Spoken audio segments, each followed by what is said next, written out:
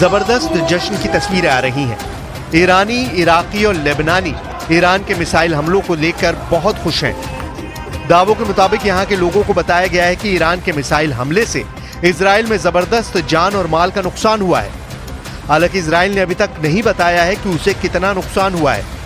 Israel का दावा है कि उसने ईरान की 90% से ज्यादा मिसाइलों को हवा में ही मार गिराया है, और जो मिसाइलें इजराइल में गिरी हैं वो ऐसे इलाकों में गिरी हैं जिनसे इजराइल को जान माल का नुकसान नहीं हुआ है। लेकिन ये बात सही है कि ईरान ने अपनी बैलिस्टिक मिसाइलों से इजराइल की राजधानी तेल अवीव में जबरदस्त कोहराम मचाया है। खासतौर से इजराइल की फतह मिसाइल ने इजरायली सुरक्षा कवच को भेद कर रख दिया है।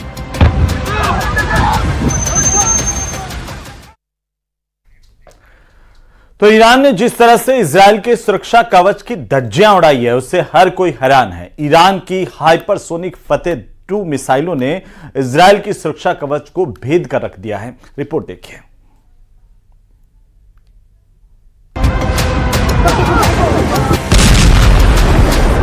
इस बार ईरान ने हाइपरसोनिक फतेह 2 मिसाइलों से हमला करके इजराइल को चौंका दिया है।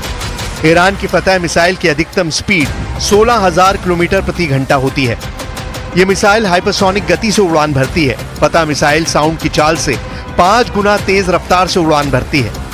अनुमान के मुताबिक ईरान के पास लगभग 3,000 फतह-2 बैलिस्टिक मिसाइलें हैं।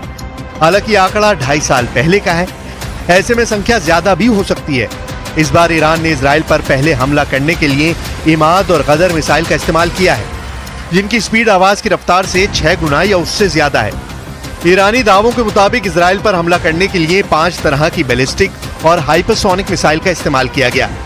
ईरान ने इजराइल को निशाना बनाकर बैलिस्टिक मिसाइल शहाब 3, इमाद, गदर और खैबर शिकन का इस्तेमाल किया। इसके अलावा हाइपरसोनिक मिसाइल फतेह 1 और फतेह का भी इस्तेमाल किया गया है।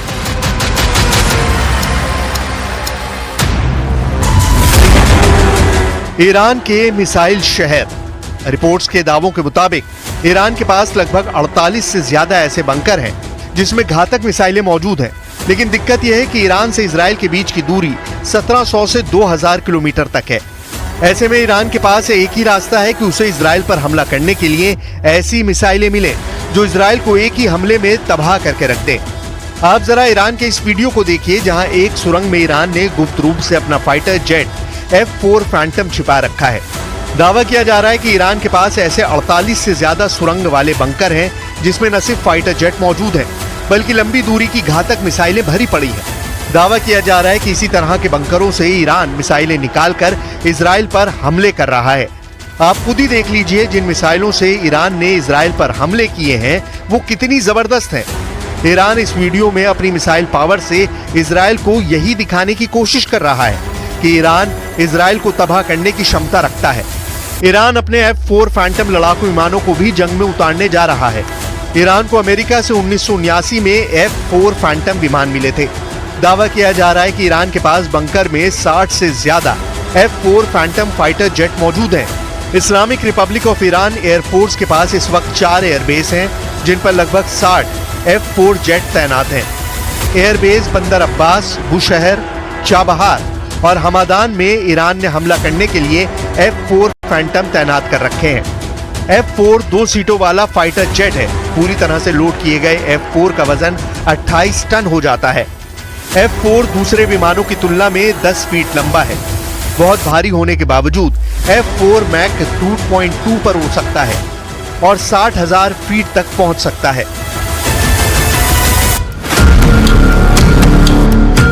अब सवाल उठता है कि क्या इजराइल ईरान पर बड़ा हमला करने का जोखिम उठाएगा या फिर ईरान के हमलों से निपटने का कोई और तरीका निकालेगा।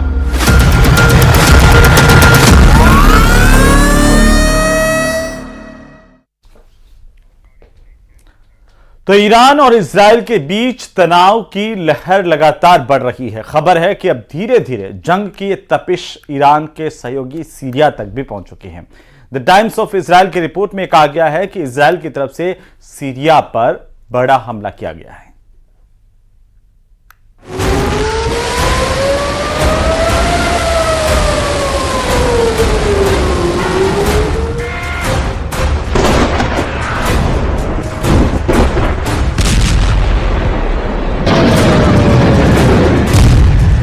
दुश्मन के खिलाफ इजराइल का बारूदी चक्रव्यूह।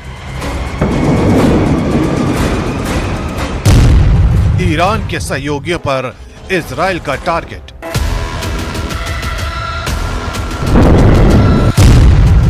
लेबनान से लेकर सीरिया तक आईडीएफ की सीरियल स्ट्राइक।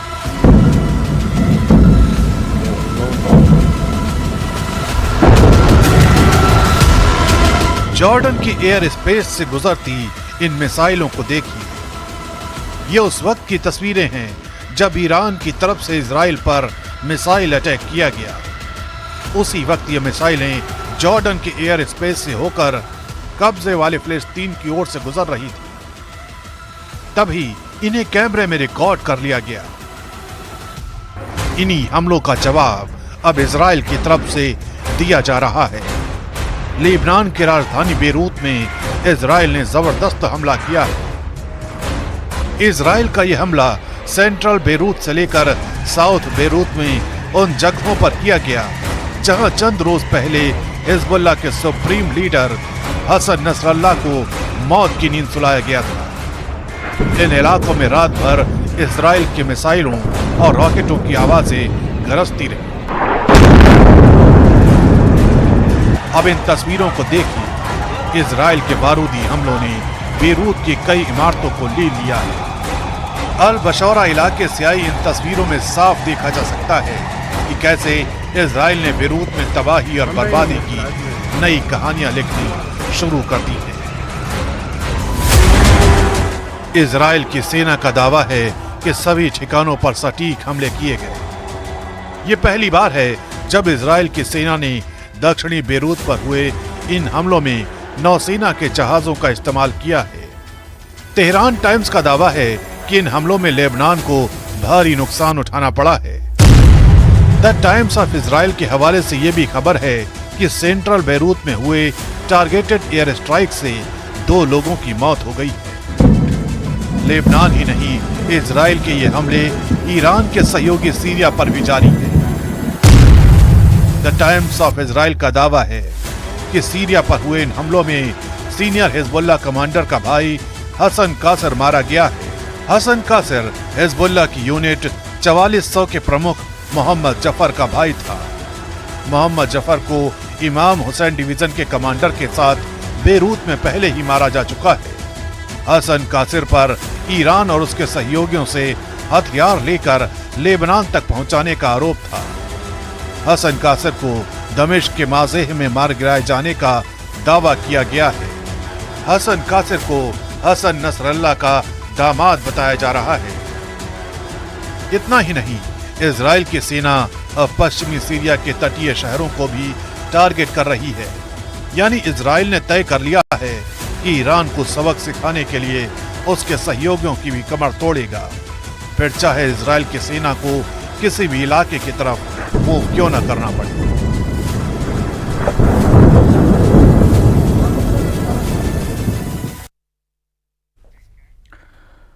तो वहीं ईरान और इजराइल के बीच छिड़ी इस भयानक जंग का नतीजा आखिर क्या होगा, ये सवाल हर किसी के जहन में चल रहा है। लेकिन ईरान ने जो रुख अपनाया वो यही बता रहा है कि पश्चिम एशिया में कोई बड़ी अनहोनी हो सकती है, क्योंकि ईरान के अखबार तेहरान टाइम्स में बड़े और कड़े शब्दों में लिखा गया है कि अगर ईरान के ऑपरेशन का जवाब दिया जाता है तो ईरान भी बदले की कसम खा रहा है।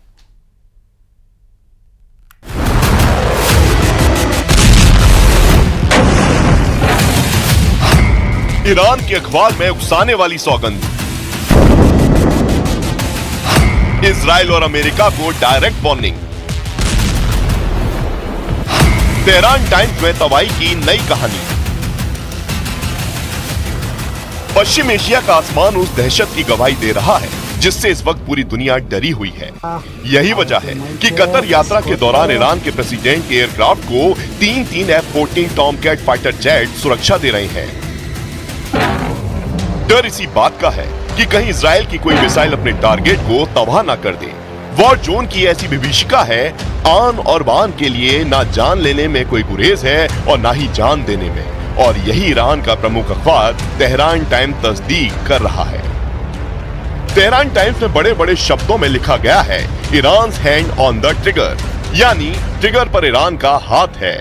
और उसके ठीक ऊपर इस हेडलाइन के मतलब को समझाया गया है, जिसमें कहा गया है कि अगर ईरान के ऑपरेशन के जवाब में इजराइल ने कुछ भी किया तो ईरान ने भी बड़े हमले की कसम खा रखी है। यानी यह संदेश सिर्फ इजराइल के लिए नहीं है, बल्कि इजराइल के सहयोगी देशों खासकर अमेरिका के लिए भी है, जिसने कुछ ही घंटे पहले यूएन में भी ईरान को अंजाम भुगतने की चेतावनी दी है। हम इजराइल की हर हाल में रक्षा करेंगे, इस मसले पर ईरान को गंभीर नतीजे भुगतने होंगे। इसके अलावा ईरान को सबक सिखाने के लिए अमेरिका ने नए तरीके से ईरान की घेरेबंदी शुरू कर दी है। खबर है कि इस बारे में अमेरिका ने सहयोगी देशों से बात की है और सहयोगी देशों से ईरान को सख्त जवाब देने के लिए कहा है। साथ ही अमेरिका ने ईरान पर ज्यादा से ज्यादा प्रतिबंध लगाने की बात भी कही है। इतना ही नहीं, संयुक्त राष्ट्र के महासचिव ने भी इजराइल पर ईरान के हमले की निंदा की है। साथ ही उन्होंने युद्ध के गंभीर नतीजों पर अपनी चिंता भी जाहिर की है। It's time to stop the sickening cycle of escalation after escalation that is leading the people of the Middle East straight over the cliff. each escalation has served as a pretext for the next. We must never lose sight of the tremendous toll this growing conflict is taking on civilians. And we cannot look away from systematic violations of international humanitarian law. This deadly cycle of tit-for-tat violence must stop. इसी बीच Iran के राष्ट्रपति Masoud Pezeshkian का भी बड़ा बयान आया है। Iran के राष्ट्रपति ने इजराइल को चेतावनी देते हुए कहा है, हम इजराइल से युद्ध नहीं चाहते हैं, लेकिन अगर इजराइल ने कार्रवाई की तो हम उसका पहले से ज्यादा मजबूती और कठोरता से जवाब देंगे। इजराइल ने तेहरान में हमारे मेहमान की हत्या की थी। हम युद्ध नहीं चाहते, लेकिन इजराइल हम पर लगातार दबाव बना रहा है। यानी पश्चिम एशिया के लिए घड़ी बेहद चुनौतियों से भरी है, क्योंकि न ईरान झुकने को तैयार है और न ही इजराइल एक भी कदम पीछे हटने को तैयार है।